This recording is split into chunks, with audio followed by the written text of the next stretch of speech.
So on your classroom for one of your assignments, I left a worksheet where you go through and you check off which traits you have, which traits your parents have, so that you can sort of figure out where your traits are coming from. So I thought we needed to do a little bitty video about what the traits actually are so that you know what you're looking for. So the first trait is tongue rolling. So if you can roll your tongue, then that is the dominant trait. You get a big R. If you can't roll your tongue, then you would get a little r, and that would be a recessive trait.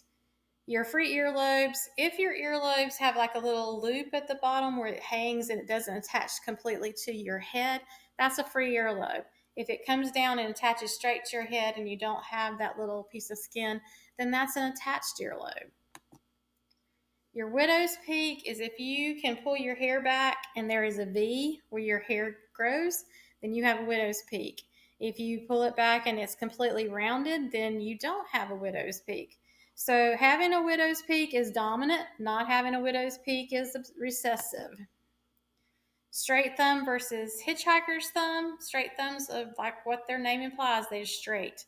Hitchhiker's thumb, you can have a little bend at the end of them. Bent pinky finger, if you hold your hand up and your finger is straight till where you get to the tip and then it sort of curves in, that's a bent pinky finger. If it goes straight and doesn't have that, then that's not a bent pinky finger. So for left over right, what you're going to do is you're going to hold your hands out, you're going to bring them together. If you look down and your left hand is over your right fingers, then that's left over right.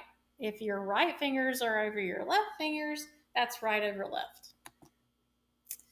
Chin cleft. Chin cleft's where you have a little dip in your chin. So if you look at the first picture, that's a cleft chin.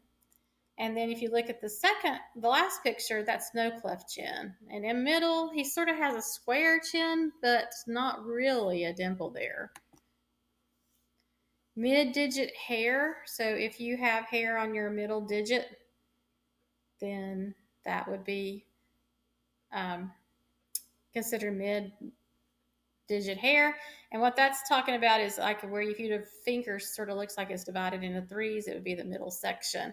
If there's no hair there, then you have no middle finger.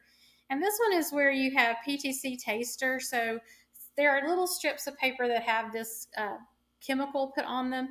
And if you take them and you taste them, they're either going to be tasting salty, or it will taste very, very bitter, or there won't be any taste at all.